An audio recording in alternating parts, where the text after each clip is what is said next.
विद्यार्थी मित्र हो, नमस्ते. मी प्राध्यापक राऊत एन बी. आपण इयत्ता 12वी मानसशास्त्र या विषयामधील प्रकरण वाईज जो स्वाध्याय आहे तो स्वाध्याय आपण सोडवून घेतो आहे. विद्यार्थी मित्र हो, गेल्या लेक्चरपर्यंत आपण 3 टॉपिकपर्यंतचा स्वाध्याय सोडवून घेतलेला होता. यामध्ये आपण मानसशास्त्र एक विज्ञान शाखा, त्यानंतर बुद्धिमत्ता आणि तिसरा टॉपिक व्यक्तिमत्व या 3 टॉपिकचा स्वाध्याय आपण यापूर्वी सोडवून घेतलेला आहे. आज आपल्याला यापुढील चौथा जो टॉपिक आहे बोधात्मक प्रक्रिया किंवा ज्याला आपण कॉग्निटिव्ह प्रोसेस असं म्हणतोय, तर या चौथ्या टॉपिकचा आज आपण स्वाध्याय सोडवून घेणार आहोत. या स्वाध्यायामध्ये आपण रिकाम्या जागा, त्याचबरोबर जोड्या लावा, त्याच्यानंतर एका वाक्यात उत्तरे द्या, चूक बरोबर या प्रकारचे जे प्रश्न आपल्याला प्रकरणाच्या खाली दिलेले आहेत स्वाध्यायामध्ये ते आपण सोडवून घेत आहे. आज आपल्याला प्रकरण चौथं बोधात्मक प्रक्रिया या बोधात्मक प्रक्रियेचा स्वाध्याय आपल्याला सोडवायचा आहे. मी या स्वाध्यायामधील जो पहिला प्रश्न आहे तो या ठिकाणी वाचतोय. प्रश्न पहिला, कंसातील योग्य तो पर्याय निवडून खालील विधाने पूर्ण करा. यामध्ये पहिलं विधान आपल्याला दिलेलं आहे, एखाद्या उद्दीपकाला जाणीवेच्या केंद्रस्थानी आणण्याची प्रक्रिया म्हणजे टिंबटिंब होय. आणि यासाठी आपल्याला पर्याय दिलेले आहेत अवधान, संवेदन, विचार. आता यापैकी याचं जे उत्तर आहे ते उत्तर घेऊन आपण वाक्य पूर्ण करतोय.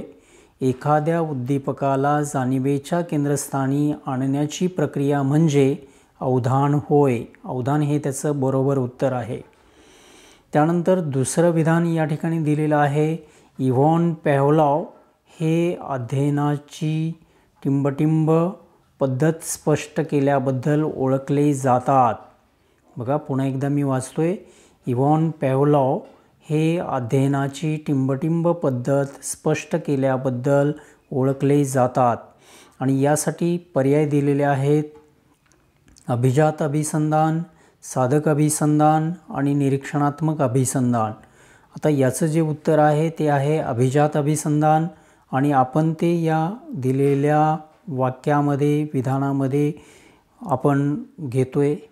इव्हॉन पॅव्लॉव हे अध्ययनाची अभिजात अभिसंधान स्पष्ट केल्याबद्दल ओळखले जातात. तर अशा पद्धतीनं पूर्ण वाक्य आपल्याला लिहायचं आहे आणि जिथे उत्तर आपलं लिहिलेलं आहे आपण त्याला अंडरलाईन आपल्याला करायची आहे. त्यानंतर तिसरं विधान घेतोय आपण, जेव्हा आपण वातावरणातील माहिती संघटित करतो व तिला वर्गीकृत करून अर्थ देतो त्या प्रक्रियेला टिंबटिंब म्हणतात. तर याचं जे उत्तर आहे याचे जे पर्याय आहेत ते पर्याय आपण अगोदर घेतोय. यामध्ये पर्याय दिलेला आहे अवधान, संवेदन, विचार. आता याचं जे उत्तर आहे ते उत्तर आहे संवेदन. संवेदन हा शब्द घेऊन आपण ते वाक्य पूर्ण करतोय. जेव्हा आपण वातावरणातील माहिती संघटित करतो व तिला वर्गीकृत करून अर्थ देतो त्या प्रक्रियेला संवेदन असे म्हणतात. त्यानंतर चौथं विधान दिलेलं आहे, साधक अभिसंधान पद्धतीत टिंबटिंब या प्राण्यावर प्रयोग करण्यात आले. यासाठी पर्याय दिलेले आहेत कुत्रा, उंदीर, माकड. यापैकी बरोबर उत्तर असणारा पर्याय आहे उंदीर. म्हणून आपण तो शब्द घेऊन विधान पूर्ण करतोय. साधक अभिसंधान पद्धतीत उंदीर या प्राण्यावर प्रयोग करण्यात आले. तर उंदीर या प्राण्याला आपल्याला अंडरलाईन करावं लागेल आणि हे विधान पूर्ण करावं लागेल. त्यानंतर पाचवं विधान दिलेलं आहे, प्रयत्न अथवा सरावामुळे वर्तनात बदलाला टिंबटिंब म्हणतात. बघा, पुन्हा एकदा विधान वाचतोय, प्रयत्न अथवा सरावामुळे वर्तनातील बदलाला टिंबटिंब म्हणतात. इथं विधानं खाली पर्याय दिलेले आहेत संवेदन, विचार, अध्ययन आणि त्याचं बरोबर उत्तर आहे अध्ययन. अध्ययन हा शब्द घेऊन आपण हे विधान पुन्हा लिहितोय. प्रयत्न अथवा सरावामुळे वर्तनातील बदलाला अध्ययन म्हणतात. अध्ययन या शब्दाखाली तुम्हाला अंडरलाईन करायची असते. तर अशा पद्धतीनं आपण ही जी 5 विधानं दिलेली आहेत आपल्याला योग्य तो पर्याय निवडून खालील विधाने पूर्ण करा म्हणून, तर ती आपण इथे सोडवून घेतलेली आहेत. आता याच्यानंतर दुसरा प्रश्न दिलेला आहे, पुढील प्रश्नांची प्रत्येकी 30 ते 40 शब्दात उत्तरे लिहा. आता यापैकी आता जे पुढे प्रश्न आपल्याला दिलेले आहेत स्वाध्यायामध्ये, तर इथे चुकी बरोबर किंवा जोड्या लावा यासारखे प्रश्न या टॉपिकच्या पाठीमागं विचारलेले नाही आहेत. जे प्रश्न विचारलेले आहेत त्यातील कोणते प्रश्न बोर्ड परीक्षेच्या दृष्टिकोनातून आपल्यासाठी महत्त्वाचे आहेत तर त्याविषयी आपण चर्चा करतो आहे. इथे प्रश्न दुसरा दिलेला आहे. पुढील प्रश्नांची प्रत्येकी 30 ते 40 शब्दात उत्तरे लिहा. यामध्ये पहिला जो क्वेश्चन आपल्याला दिलेला आहे, अवधान दोलन म्हणजे काय. त्यानंतर दुसरा प्रश्न दिलेला आहे, संवेदनातील समग्रतेकडून अंशिकतेकडे प्रक्रियेची 3 उदाहरणे द्या. त्यानंतर तिसरं विधान आहे, विचार प्रक्रिया म्हणजे काय. त्यानंतर चौथं विधान दिलेलं आहे, अध्ययनाच्या कोणत्याही 2 प्रक्रिया स्पष्ट करा. म्हणजे चौथा प्रश्न दिलेला आहे, अध्ययनाच्या कोणत्याही 2 प्रक्रिया स्पष्ट करा. आता इथं 4 जे प्रश्न दिलेले आहेत या प्रश्नापैकी 3 प्रश्न जे आहेत ते मला थोडेफार अधिक महत्त्वाचे वाटतात. त्यामध्ये पहिला प्रश्न आहे, अवधान दोलन म्हणजे काय. त्यानंतर तिसरा प्रश्न जो आहे तो आहे, विचार प्रक्रिया म्हणजे काय, तोही मला महत्त्वाचा वाटतो. आणि त्यानंतर चौथा जो क्वेश्चन दिलेला आहे, अध्ययनाच्या कोणत्याही 2 प्रक्रिया स्पष्ट करा, तर हाही प्रश्न इथे मला महत्त्वाचा वाटतो. इथे 4 पैकी हे 3 जरी प्रश्न महत्त्वाचे असले तरी त्यामध्ये अवधान दोलन म्हणजे काय आणि विचार प्रक्रिया म्हणजे काय हे 2 अजूनही त्यापेक्षा इम्पॉर्टंट असल्याचे आपल्याला इथे निदर्शनास येते. त्यानंतर या टॉपिकमध्ये आपल्याला प्रकरण क्रमांक 4 बोधात्मक प्रक्रिया, प्रकरण क्रमांक 5 भावना आणि 6वं प्रकरण आहे मानसिक विकृती. तर या 3 प्रकरणावरती बोर्ड प्रश्नपत्रिकेतील प्रश्न क्रमांक 6 विचारला जातो.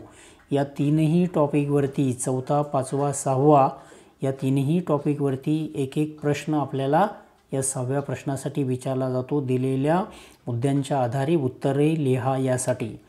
तर आता आपण या टॉपिकमध्ये दिलेले प्रश्न क्रमांक 6मध्ये पुढील प्रश्नांची दिलेल्या मुद्द्यांच्या आधारे उत्तरे लिहा हा जो प्रश्न दिलेला आहे, तर इथे 2 प्रश्न दिलेले आहेत. पहिला प्रश्न आहे, समस्या परिहार प्रक्रियेतील पायऱ्या स्पष्ट करा. त्यासाठी पायऱ्या दिलेल्या आहेत, अ समस्या ओळखणे, ब पर्यायी उपाय शोधणे, क एखादा पर्याय निवडणे आणि ड पर्यायाची अंमलबजावणी करून पाठपुरावा करणे. त्यानंतर दुसरा प्रश्न दिलेला आहे, सर्जनशील विचारातील विविध अवस्था स्पष्ट करा.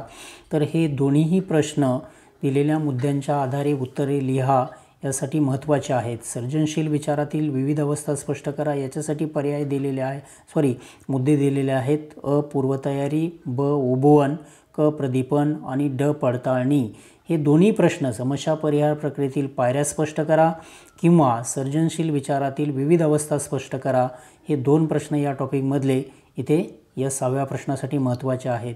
त्याचबरोबर अजून 2 प्रश्न इथे महत्त्वाचे आहेत जे इथं 7व्या प्रश्नासाठी 7वा प्रश्न म्हणून दिलेले आहेत, पण ॲक्च्युली 7वा प्रश्न या प्रकरणावरचा विचारला जात नाही आहे. तो फक्त 2ऱ्या आणि 3ऱ्या प्रकरणावरती प्रश्नपत्रिकेमध्ये तो विचारला जातो. तर इथं अजून 2 प्रश्न क्रमांक 6साठी विचारले जाण्याची शक्यता आहे. संवेदनाची संघटन तत्त्वे स्पष्ट करा आणि विचार प्रक्रियेतील विविध घटक स्पष्ट करा. तर अशा पद्धतीनं विद्यार्थी मित्र हो, आपण या टॉपिकमधील प्रकरण 4 जे आहे बोधात्मक प्रक्रिया, तर त्या टॉपिकचा आपण स्वाध्याय या ठिकाणी सोडवून घेतलेला आहे. या ठिकाणी आपण थांबतोय. धन्यवाद. आपल्याला हा व्हिडिओ आवडला असेल तर तो आपण लाईक करा, सबस्क्राईब करा आणि त्याच्यानंतर तो शेअरसुद्धा करा. थँक्यू.